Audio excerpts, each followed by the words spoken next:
होता या माणसाचा. हे पुस्तक ललित रेखे का काय हे सोडून द्या तुम्ही. माझ्या मते हे पुस्तक म्हणजे त्यांनी आपलं मन कोरून कोरून काढून तुमच्या समोर तुमच्या ओंजळीत टाकलेलं आहे, तुमच्या तळहातावर ठेवलंय. आपलं मन इतकं आज जाऊन तपासून बघणं हे अतिशय अवघड गोष्ट आहे अतिशय.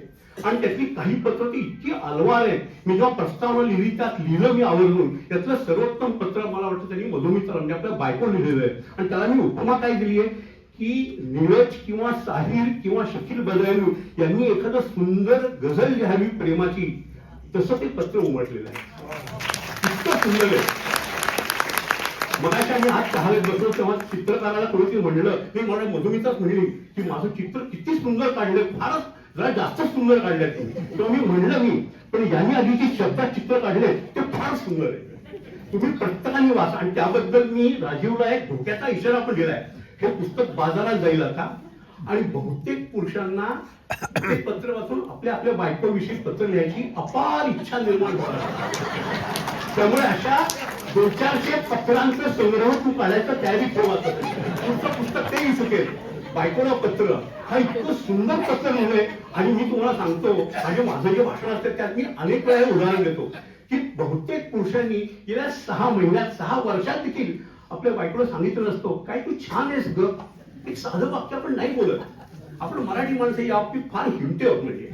आणि बरं आपण ऐकतो, आपण आपल्याला बोलता बिलता येत नाही, आमच्या मनात असतं पण बोलता येत नाही आम्हाला असं आपण म्हणून दाखवतो. पण या माणसाने इतकं सुंदर व्यक्त केलंय आणि आपण ही कला शिकली पाहिजे. असं काही नाही म्हणजे बायकाने देखील आपल्या नवऱ्याची किंवा हवी असेल, अरे मित्रा तू माझ्या आयुष्यात आला काय सुंदर झालं माझं आयुष्य. आपण नाही बोलत असं. आपण ते डोळे बिळे गुंगाळू पण हे वाक्य बोलत नाही. आपण हे वाक्य बोलत किती सुंदर होईल जगणं आपलं, पण आपण करत एक छान गोष्टी. पण हे वाचून पत्र तुम्हाला सगळ्यांना इच्छा होईल. तेव्हा यांनी वहिनीला लिहिलेलं पत्र इतकं गोड आहे, इतकं गोड आहे. अक्षरशः मला एखादी सुंदर बंगाली कादंबरी वाचावी तसं वाटलं मला. अक्षरशः इतकं सुंदर पत्र आहे. खरोखर तुम्हाला सांगतो मी की न लिहिलेली पत्रे किंवा न पाठवलेली पत्रे हा एक नवा सुंदर वाङ्मय प्रकार यातून निर्माण झालाय. आणि माझी इच्छा अशी की आपण तत्काली तुम्हाला एक सांगतो मी माझं प्रामाणिक मत आहे, आपल्यापैकी बहुतेक सगळे जण कवी असतो पण फार कमी लोक कविता लिहितात. यांच्या सुदैवाने फार कमी लोक लिहितात पण आपण बहुतेक सगळं कवी असतोच. आपण तसं आहे, प्रत्येक जण आपल्याला लेखक असतोच पण निदान आपण स्वतःसाठी डायरी द्यावी तसं हा एक सुंदर प्रकार. तुम्ही पुस्तक एक वाक्य कुणीच का बोललं नाही आतापर्यंत, स्नेहल तू तरी का बोलले नाही कोणाच तू आतापर्यंत. हे पुस्तक आज तातडीने प्रत्येकाने विकत घेणं अत्यंत गरजेचं आहे. अतिशय काही सवलत वगैरे आज आहे का? आज काही विक्रेता म्हणून मला ते पहिलं किंवा सवलतीचा आज नक्की खरेदी करा.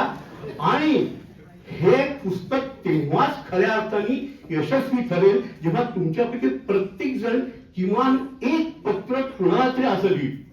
मग ते वाटलं असं बायकोला दाखवू नका वाटलं पण एक पत्र नक्की लिहा तर त्या पुस्तकाचं खरं यश तेव्हा असेल. जरूर वाचा हे पुस्तक. कारण या कार्यक्रमाचं यश तेव्हाच असेल जेव्हा हे पुस्तक तळाखेबंद विकलं जाईल. कारण विक्रेता मला त्या पुस्तकाचं यश तेव्हाच वाटतं जेव्हा हे उत्तम लोकांपर्यंत पोहोचणं अत्यंत गरजेचं आहे. आणि ते आम्ही तर नक्कीच पोहोचू, आमच्या दुकानात तर नक्कीच पोहोचू अगदी याची खात्री बाळगा अगदी. पण तुम्ही जरूर वाचा आणि तुम्ही देखील तुमच्या मनातनं जे येतं त्याची साध ओळखून साध येण्याआधीच प्रतिसाद द्या आणि अशी पत्र लिहा आणि आपलं जगणं सुंदर सोनेरी करा जसं या माणसाने केलंय. धन्यवाद.